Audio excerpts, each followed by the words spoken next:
Attention gamers. League of Legends is a game of snowballs. Every new season it gets more extreme, where most of the time some fed Fred on the enemy team finds the inting idiot on yours and takes that turbo virgin to the bank until he's big enough to make anything you or your teammates do not matter. And then there's the few times where you get to try on the big boy pants yourself because a few kills early turned you into the late game Thanos. And most games, at least in the silver urine tank that I call my peak rank, are typically decided by which team rolls a bigger snowball, which is why I think Mr. Bowson FF is so popular, because this man has fed more people than the World Hunger Organization, yet he stayed at the tippy top of the ranked ladder.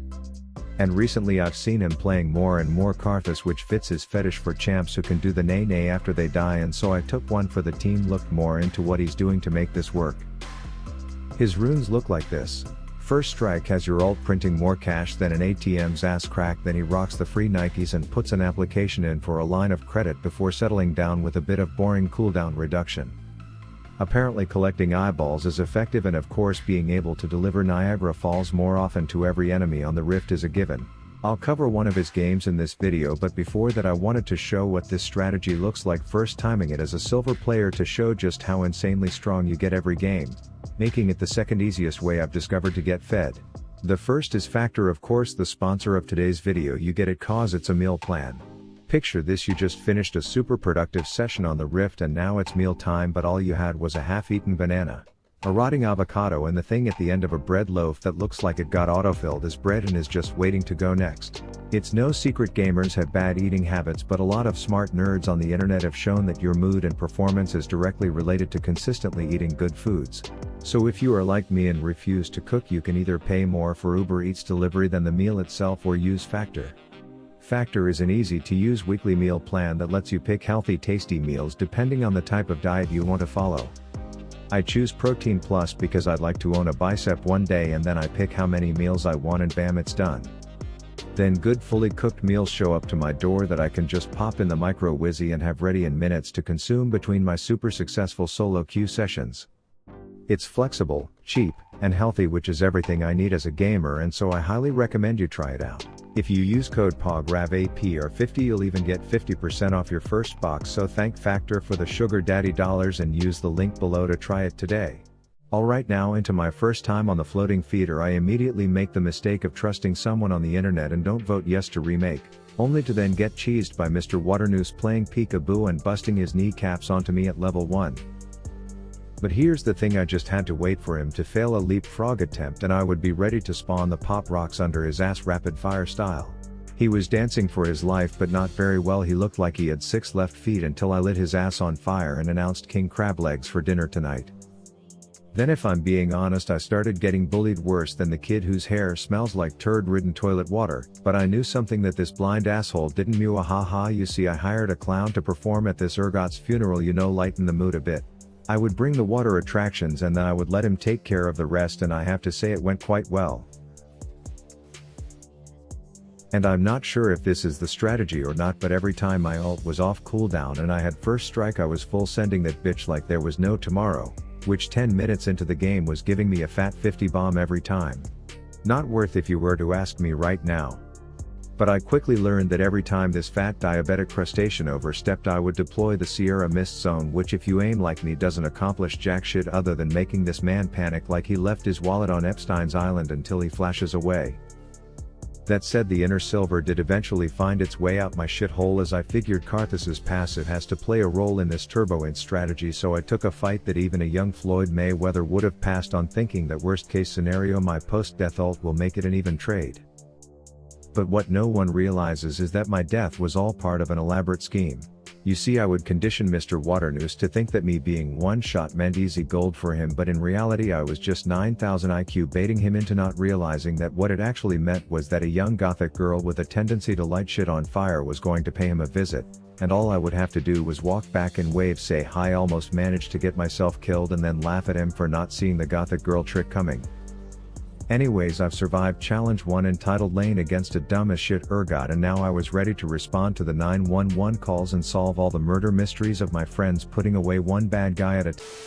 Now as we push in top and you watch a dipshit ADC think she can solo defend an objective or exist in this game, you may be wondering why I have a stack of hats on, and that's because I played this game close to April 1st, and while other games like Fortnite are collabing with celebrities, giving creators their own in-game skins, having exclusive music concerts in game, Riot is like, okay, we will put a fucking hat on your champ because lols. Anyways, I'm now looking to go straight ARAM in this bitch, but unfortunately Papa Pepto-Bismol is highly incentivized to make me go bye-bye, so I have to resort to whipping out my insane faker-like dance moves while doing absolutely nothing of use outside of standing close enough to the fight to keep baiting these babies in. This goes on for a minute before I channel my Niagara Falls ultimate, which succeeds in killing someone who wasn't even a part of that fight off screen. Then I'm like, hey, I'm kind of fed, I should use this fed nest to go in the jungle by myself and see how many consecutive Qs I can miss on an NPC before resetting it, but Urgot is like, I heard this is where people are doing dumb shit and then works hard to prove that he is king in that area. At this point I'm rocking so many hats you'd think I was the main beneficiary of Dr. Seuss's will, and I've got to say, there's something addicting to not fearing death. It's like a shot of testosterone, because God, were my balls big in these fights, and quite tanky for that matter, as I found myself not really doing anything good but not really dying either, as my team then came in for scraps. My Katarina was super proficient in the stand in a bad spot and get caught out category, so I made sure to be quick and floating in there with my super diluted fiddlesticks ult, just slowly burning the pink puddle down until 1 became 4 and then 4 became 1 again before that 1 became dead. That said, here's the thing, my team was getting the shaft worse than a porn star, and I apparently was the only one having a good time, so the famous strategy didn't go too hot for me. But that's when I realized from watching Bossy Boy in this next game that the strategy isn't to get fed, it's to feed. As you see, he wastes absolutely no time in picking a dogshit fight against Quinn in the river and donates his first sack of cash before the first wave. Then why wouldn't a squishy 0-item mage at level 3 proxy a wave that almost kills them alone while giving that poor posture bird breeder another freebie? And I guess the answer to that question is he figures he's gonna suicide squad this bitch anyway, so he might as well take down as many waves as possible in the process, but his sarcasm sells it that this is all just a part of his plan. Oh shit, I died there? Wait, I actually die here? What? And if I were to guess, I think that strategy has to do with what high elo players call macro gameplay, where he denies waves and makes the enemy lose gold while making them worth shutdown and then claiming it for himself, but his post-death accuracy is on par with a drunk Yumi main, so it's looking slim. Oh my god, damn! I can't hit it under pressure. I can't hit it under pressure, man. Fuck!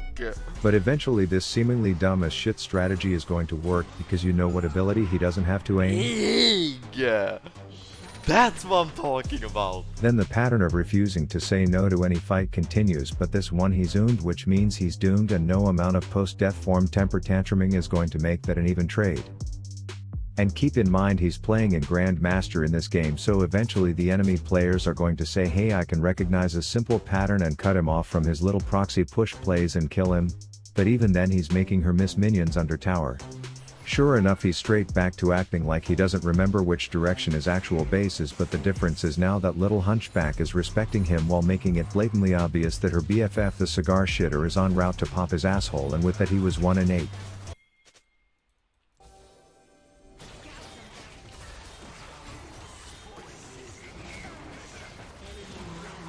Unlucky!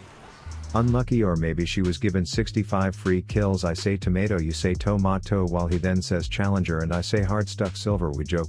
But who would have guessed the perma push and die bullshit did work in getting him the first tower up top, plus as a bonus he hit his 10 death power spike right after with a solid amount of CS, so maybe it's still going as planned.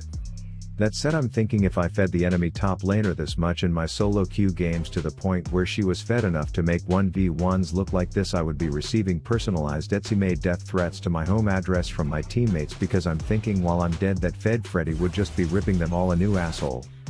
Which she was, but he was ready with the Karthus win fight button to make it worth. And to everyone who flames me for voting no in hopeless games, look at what Bowson says when he's rocking more deaths in one day than a damn funeral home, with each one not looking much more promising than the last.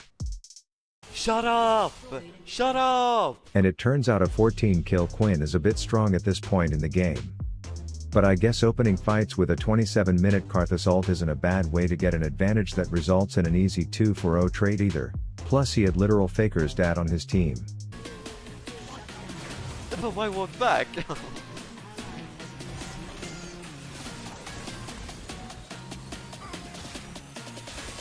Oh my god! Oh my god!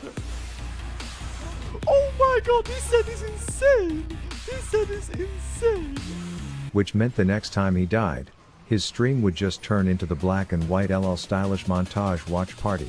You win that, Zed. Oh, but it's Faker! Oh my god! Oh my god! Oh shit! Yeah, but it's Faker in the team, man! And thus at the 16 death mark, I think the cherry on top to this just abusive carry was to flat fall on his face one more time, which put the nail in the coffin in a confusing win, but one nonetheless that he is doing on repeat to climb and do the most damage in the game. So there you have it. Get fed with feeding Karthus top and get fed with factor, link in the description. Thanks for the sugar daddy sponsor. Rav out.